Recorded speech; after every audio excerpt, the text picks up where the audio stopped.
تحلیل نات کوین رو کردید و سوال پرسیدید که چطوری طی 24 ساعت گذشته نات کوین این رشد رو کرده و این پامپ قیمتی رو انجام داده. خب ببینید ما یه وقتایی طی یه سری از ارزا یه پامپ قیمتی رو مشاهده میکنیم، درست، ولی خب منطقی بودنش خیلی مهمه. این ارز یعنی این نات کوین واقعا در حدی نیست الان یه رشد قیمتی منطقی انجام بده.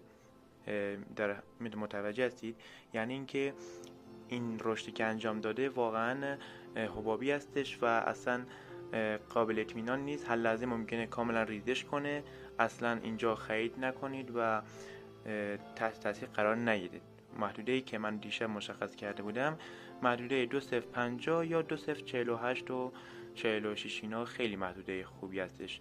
در این کادر زرد رنگ مشاهده میکنید 2046 این محدوده ها خیلی مناسب خرید هستش و